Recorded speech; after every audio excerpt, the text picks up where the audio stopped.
All right. So having just completed that source of funds process with the attorney yourself, and I know your brother is almost finished with his process as well.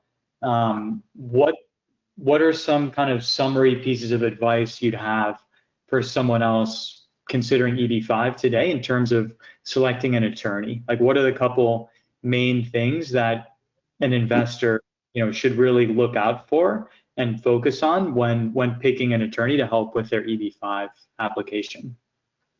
Right. So I'd say a couple of things, a couple of advices that I would give right now to whoever asks me. So first, I'd say it has to be somebody who has ideally kind of like a nationwide experience and is not necessarily, strictly dealing with a specific region of the country. I think that gives important perspective.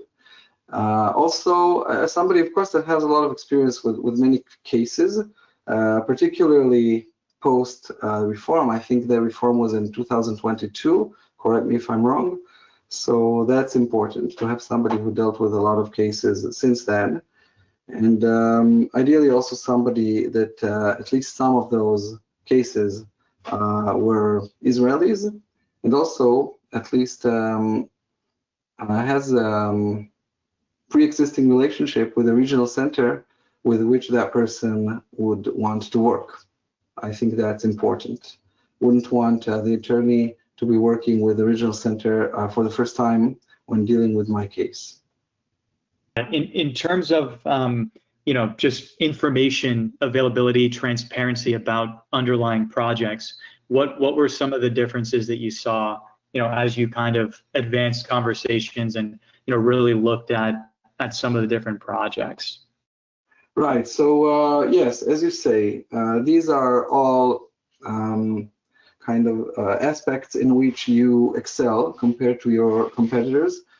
Transparency, even just like without even speaking with you guys, we went on your website, we saw a list of projects. Each one of the projects had a lot of detail to it that was openly available. No NDAs or anything. We had previously signed a couple of NDAs for some of the other regional centers that we were in touch with, just for basic information. We saw the details, we saw the transparency, we saw that you have nice portfolio where you have several different types of projects in different locations around the country. And then once we started the dialogue with you, so we saw that you very freely provide us with answers, provide us with information that we need. Everything was readily available. We weren't told to, wait for a few more months because there's another project around the corner. No, everything was at hand. Everything was available. And we felt that it was up to us, that the ball's in our court, that we can move forward at our leisure. And we have somebody on the other side which is ready to go, which was important to us, and was not necessarily the case with the other regional centers that we were in touch with or had been in touch with. So we wanted, first of all, to be sure that job creation is the kind of, like the requirements set out by the USCIS are met. And we like the fact that many of your projects have already been kind of cleared. I want to make sure I'm using the correct terminology here. They already have, what is it, I-956F approval? Is that the right one? Yes, exactly. So that's just the government's pre-approval of the project. Right. So that put our mind at ease regarding, and even the ones that weren't. So we looked at the material and we were very quickly assured that also in terms of which developers it is that you're working with, also in the way that you built the legal engagements with the developers, we were we got under the impression that we can rest assured and be confident that the requirements will be met. and in many of the projects already have been met. So that was one thing that was very important to us. Another thing that was important to us was that we would have kind of good faith partner in you guys for an eventuality where our initial request would be rejected. Because as I previously mentioned, we were worried about not being able to provide all documents required by the USCIS, and then to kind of be labeled as, non-compliant or something along those lines. And wanted to make sure that if and when such a thing happens, we would be able to, or at least you would make a good faith attempt to refund our money before the loan matures. So we were assured of that as well. Then we were also apprehensive about the risk of what is that? Not redistribution. What's the word I'm looking for? Redeployment. So then, but that was before we started considering rural. So I think in rural that doesn't happen very often. But we were worried about redeployment, so we wanted to know how you guys handle that. And we liked the answers that we received from you, better than we liked the answers that we received from some other regional centers.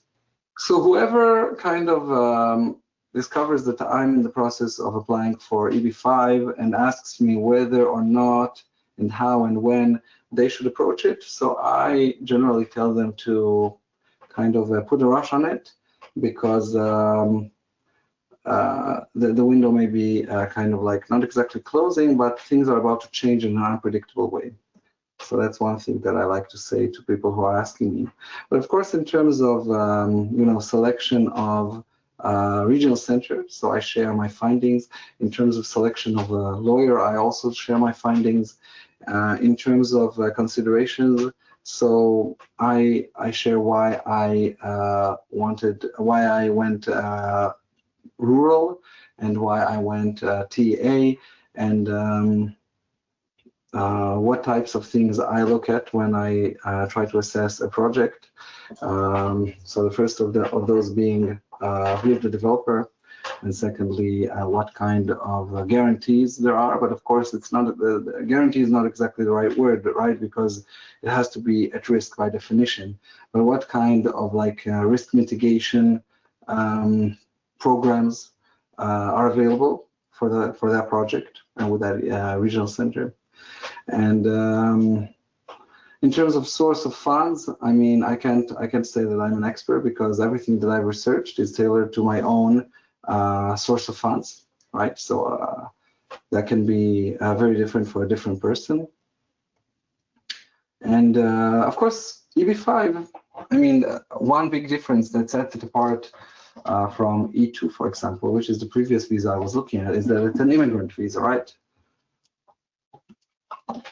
So you're on a path to citizenship, and you're on a path to residency, and you're not kind of like losing time, because if you are a non-immigrant and then at some point you decide to become an immigrant, so that's a non-trivial endeavor.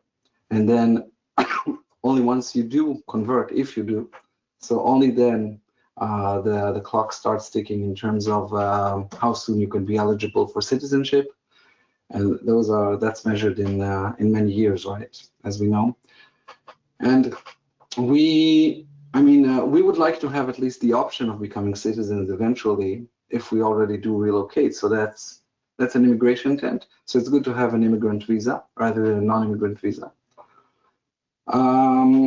That's pretty much the outline of the advice that I would give a person who is seeking my advice.